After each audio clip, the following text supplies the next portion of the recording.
Жил-был кот, невероятно добрый и ласковый, обожающий гладиться и тискаться, любящий постоянно быть рядом с человеком. Был он домашним, но не повезло ему оказаться у людей, или лучше сказать, так называемых людей, которые и не любили его никогда, которым он не был по-настоящему нужен, которые держали его как живую игрушку, и вот в какой-то момент они решили, что наигрались, и подкинули кота на склады, может, рассчитывая, что он прокормится мышками.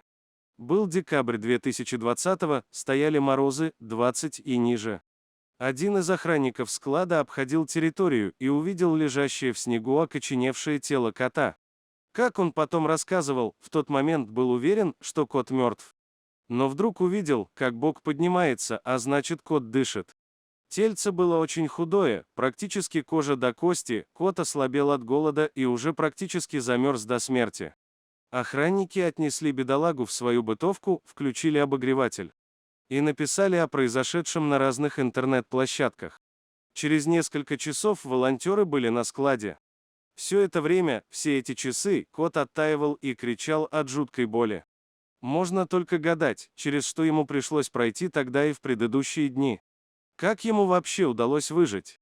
Он буквально окоченел до каменного состояния.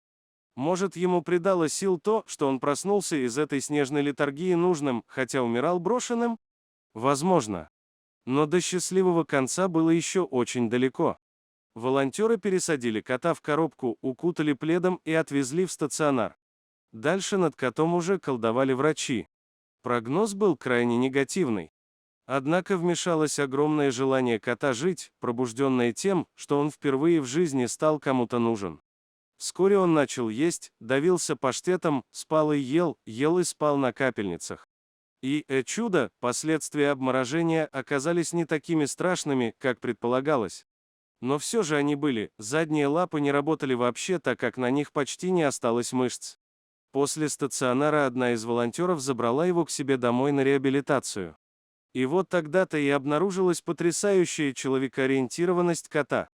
Ему человек был важнее еды. Он мог подолгу лежать на коленях, и это ускорило реабилитацию.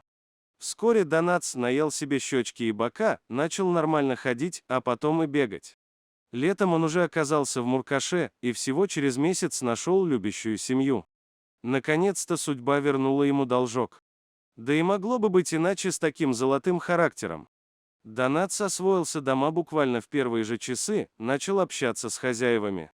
Вот что они пишут: кот перестал бояться, нашел любимые места для сна и полюбил игрушки, некоторые настолько, что они уже изорваны в клочки.